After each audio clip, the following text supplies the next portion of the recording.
glass like this. So if you ever need to cut glass for your stove, what I used was this right here. See that? It's like I think it's for tile, so you can just use it. I just scored the whole line across and then just cracked it. Easy. I tried the glass cutter, but it wasn't, it just didn't cut in deep enough. So, let me get this fire going, and we'll come back. Pretty sure everybody knows how to make a fire, okay? This is what I do. I don't know if you can see that in there. I put my, put some brick bark, cedar, and I do the 2 sticks like this, and then I pile the rest on top. It's a pretty small stove, so. This is what I do in the house. It takes off right away. I don't know about here, but I guess we'll find out.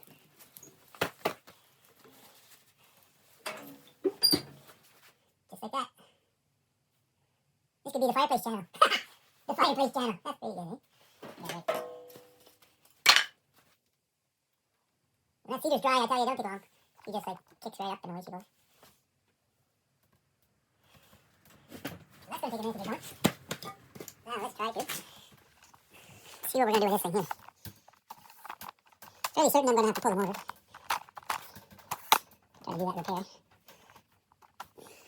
I'm just trying to get this camera all set up. Should probably do it first, I guess. My guys are not here for the quality of the video, that's for sure. That's a 100. So my old buddy would say that's a 100. So let's try to see what we can do here.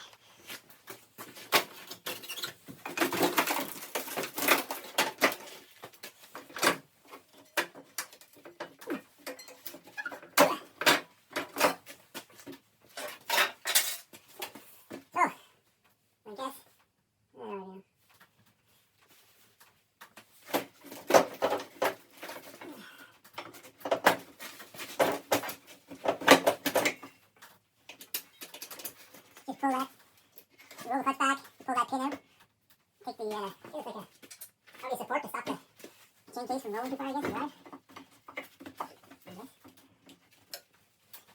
And if anybody has these screws, you know, you're probably fairly familiar with the workings of them. Yeah. Okay, I'm not gonna bore you guys with all the, taking out all the bolts. I don't know what people want to see or what they don't want to see. You know, how you take them apart.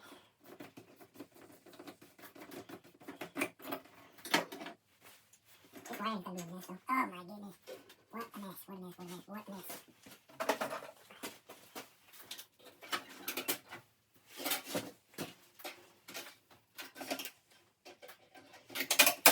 Yeah, we'll have to pull the motor. I don't know, we'll see. Get out of there. Okay, no, well.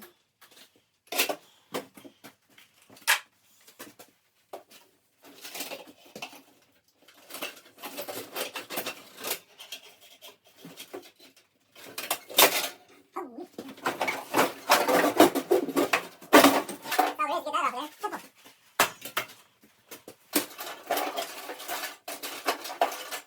isn't it? Spring top there, and one there, done for you. You guys in for a look here, what we're dealing with. So. There we go. So let's see here, get have a good look. Sorry about my fingers, guys. So you see right here, see where the motor mount is hooked on? Watch. Oh, see that? She broke right off. That's easy fix. We got a welder. We got some skills, I hope. So I'm gonna pull that mount off and I'm gonna weld it up and then I'll come back. See right there where I did a weld there? I left the mount on. I did a little tack, and you see here there's some space there. It'll make sort of good for some penetration. I'm gonna burn all these wires. But give it a shot.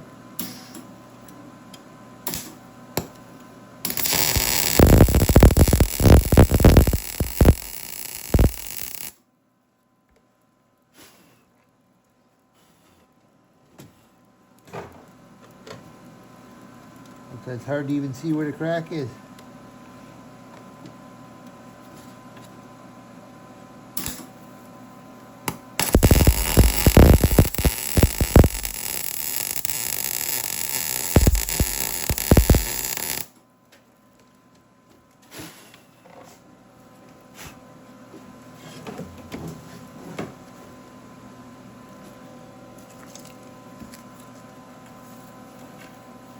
of course.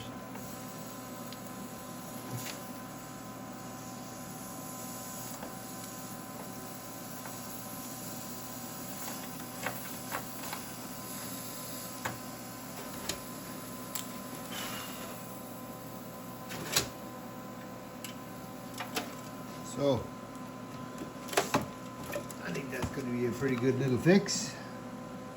And you can't really see, but on the motor mount, right there, see where I had to weld that part too, broke. It bounces so much because For whatever reason, this here screw, I don't know why. I don't know if something is out of whack or what, but like, we'll back up a little bit so you can see where I am. Yeah, right here. So, the clutch.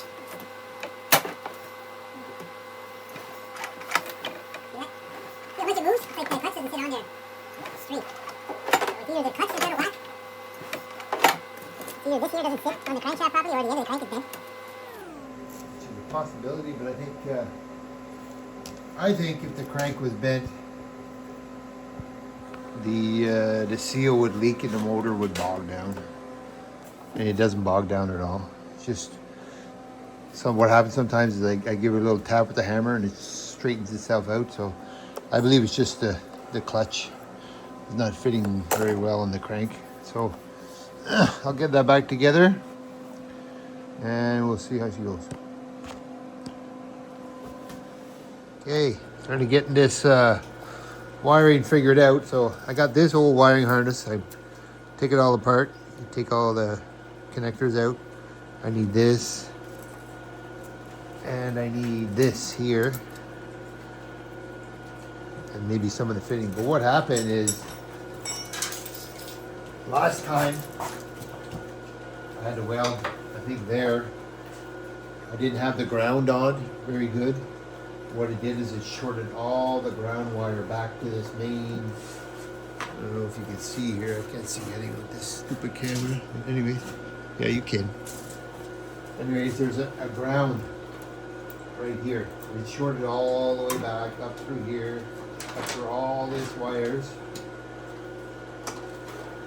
So this is where I made my temporary. Just had this as a kill switch here, right? This was all wasn't working because it was all burned. So anyways, I gotta rewire it all. I got all the original wires that came out of the motor. Everything's still good. So I just gotta re-put all this back in here and then line it up corresponding connectors I'm going to use from here. And obviously I'm going to have to make a new ground because it's completely fried. Like I took all the wires out, you can see here. So just the ground, hopefully I can get it back working. Just figure that part out, but I'm pretty sure I can figure it out because it can't be that complicated, it's just for you. So, yeah, wiring needs to be addressed. That's all fixed up. Got to realign that clutch or something because it's shaking like crazy. So, yeah, and it's all going to go right back in here once I get it all sorted out. But you know what it is time now? It's time for a cup of tea. So I'm going to go get a cup of tea. Day's better with a good cup of tea. Fresh cup of tea.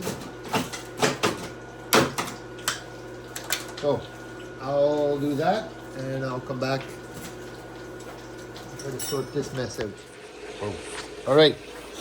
So I got this so far humble jumbo wires sorted out.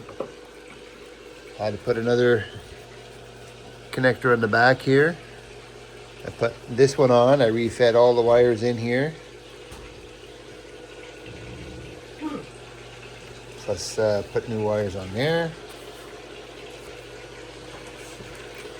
Everything's working. The kill switch is working. See, you got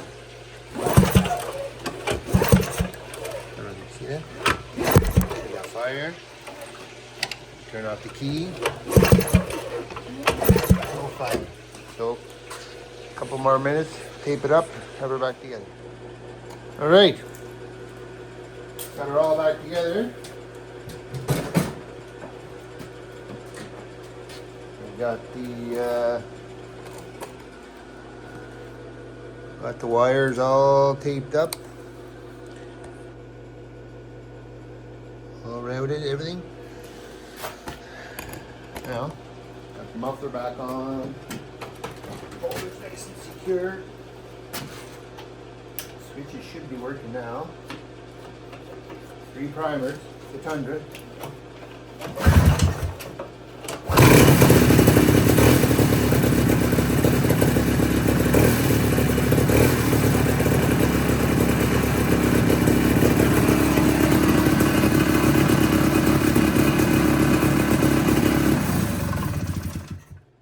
And it's not shaking. What it was is the clutch. So I banged her down. I got it pretty much. I put a little rod and I turn it as it would rub. I give it a tap down till I got it fairly straight. And then I went at her with the big Mac Daddy here. This one here. This is like 750 foot-pounds of torque, whatever, and put her on good and tight. So it should be good. I don't think the light works. I don't know if it's could be the bulb. So I'm going to take her outside and we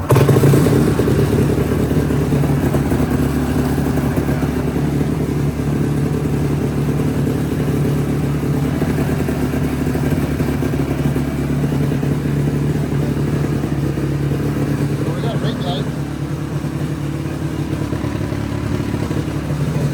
Must be just the bulb. I'll have to try to find one. And now she's ready to roll. Take her out and give her another tour. This time we got a bit more gas, but I still need more. I always mix so little. Like, look at what I got in there.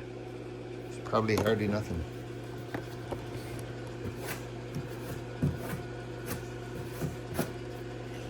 Let's just give her a quick scan here. I think I put like whatever that is, a gallon or 2. I don't know how it works. 5 liters, so just over a gallon. Oh, we barely got anything on there. Look at that. But you can still be surprised how far you can go with just that much gas with these little machines. So I'm gonna mix up some more gas. I've got lots of gas here. Big juicy. She's just waiting on meat. She's always looking for meat, food. Poor dog is starving. Look at the size of her. You see? Look at her big feet. Give me a paw. Let me shake a paw. Give me a paw. Look at that big foot.